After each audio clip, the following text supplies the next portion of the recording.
मैं अंशु गोदा कोटा से code number 56 प्रवचन प्रतियोगिता की आयोजक भव्यदय चैनल को मेरा बहुत बहुत साधुवाद। तो आइए आज हम द्रव्य संग्रह के द्वितीय अधिकार पदार्थ के बारे में जानेंगे। द्रव्य संग्रह ग्रंथ की रचयिता नेमीचंद जी सिद्धांति देव है। इन्होंने इस ग्रंथ को प्राकृत भाषा में लिखा है। इसमें 58 गाथाएं हैं। आचार्य ने सबसे पहले मंगलाचरण के माध्यम से इस ग्रंथ की शुरुआत की है। तो आइए हम भी सबसे पहले मंगलाचरण करते हैं। जीवम जीवम दव्यम जिनवर वसेण जेणणे दिट्टम देवेंद्र वेंद्र वंदम वंदे तम सर्वदा सिरसा।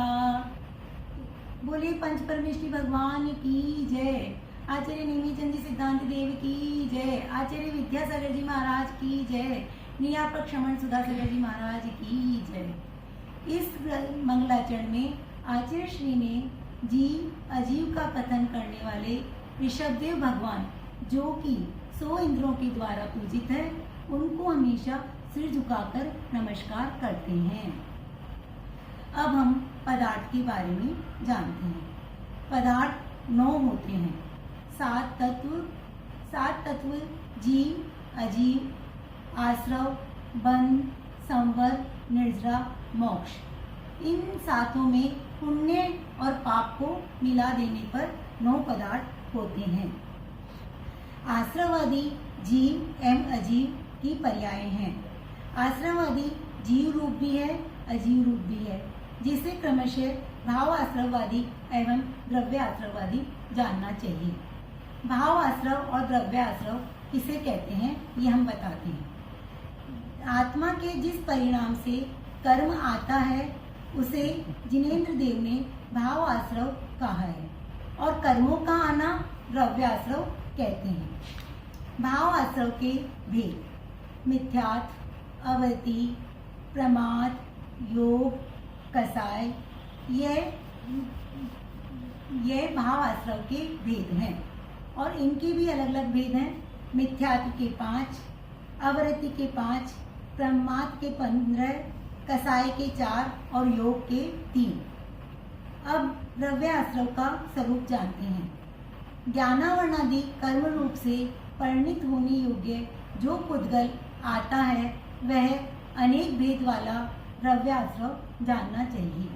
जैसे हवा के झोंकों से धूल और मिट्टी खिड़की और दरवाजों के माध्यम से घर में प्रवेश करती है, उसी प्रकार कर्म वर्गणारूप पुद्गल द्रव्य योग एवं उपयोग के द्वार से आत्मा में प्रवेश करता है, उसे द्रव्य आश्रव जानते हैं। अब हम बंध तत्व के बारे में का स्वरूप समझते हैं। जो जिस चेतन भाव के निमित्त से कर्म बनता है उसे भाव बंध कहते हैं, और कर्म और आत्म प्रदेशों का एकागार हो जाना द्रव्य बंध है। द्रव्य बंध भी 4 प्रकार से भेद हैं और उसके कारण भी हैं: प्रकृति बंध, प्रदेश बंध, स्थिति बंध और अनुभाग बंध। प्रकृति बंध और प्रदेश बंध तो कसाय से प्रकृति बंध और प्रदेश बंध तो योग से होते हैं, और स्तुति बंध और अनुभाग बंध कसाय से होते हैं। अब हम भाव संवर और द्रव्य संवर के बारे में जानते हैं। भाव संवर जो चेतन परिणाम कर्म के आश्रव के रोकने में कारण है, वह निश्चय से भाव संवर है, और द्रव्याश्रव का रुकना द्रव्य संवर है। भाव संवर के भेद: व्रत, समिति, गुप्ति, धर्म, अनुप्रेक्षा, परिचय और बहुत प्रकार का चारित्र। इस प्रकार भाव संवर के अनेक भेद हैं। निर्जरा तत्व जिस आत्म परिणाम से समय पाकर तपस्या के द्वारा भोगा गया है रस, जिसका ऐसा कर्म पुद्गल झड़ता है, वह भाव निर्जरा है, और कर्म पुद्गलों का झड़ना द्रव्य निर्जरा है। ये निर्जरा 2 प्रकार की होती है: सविपाक निर्जरा और अविपाक निर्जरा। सविपाक निर्जरा तो फल देकर अपने आप ही खिलती है या झड़ती है। जैसे आम के पेड़ पर आम लगा है तो वह पककर अपने आप खिलेगा, तो वह कर्म निर्जरा है जो कि इसका मोक्ष मार्ग में कोई कार्य नहीं है। और अविपाक निर्जरा, अविपाक निर्जरा तपस्या के द्वारा समय से पूर्व जो फल देते हैं कर्म, उसे अविपाक निर्जरा कहते हैं।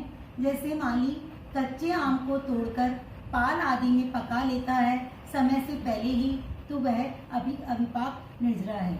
और अविपाक निर्जरा ही मोक्ष मार्ग में उपादेय मानी जाती है। मोक्ष तत्व, मोक्ष तत्व निश्चय से आत्मा का जो परिणाम समस्त कर्मों के क्षय का कारण है वह भाव मोक्ष है।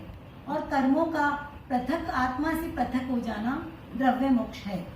पुण्य और पाप, शुभ व अशुभ भाव से युक्त जीव पुण्य और पाप रूप होते हैं। जैसे जिन धर्म जिन वाणी की भक्ति, जीव का उपकार करने की भावना, मंद कषाय, यह शुभ परिणाम है। और इन शुभ परिणामों से साता वेदनीय, शुभायु, शुभ नाम तथा उच्च गोत्र, यह सब कर्म प्रकृतियां पुण्य रूप में बनती है। और पाप रूप में जैसे कसाई की तीव्रता होना, बुरा परिणाम करना और पूज्य पुरुषों का अनादर करना, इन सब कारण पाप रूप होता है। पाप रूप की भी अनेक प्रकृतियां होती है। मोक्ष जावानी के ज्ञान से जीव से लोकालोक, सोवाणी मस्तक चढ़ू सदा देव तू दो। ये जिनवाणी भारती तो जपो दिन रेन, जो तेरा चरणा लिया सो पावे सुचैन। देव बजो अरियंत को गुरु सेवा निर्गन, दया धर्म पालो सदा यही मोक्ष का बन। बोले जिनवाणी माता की।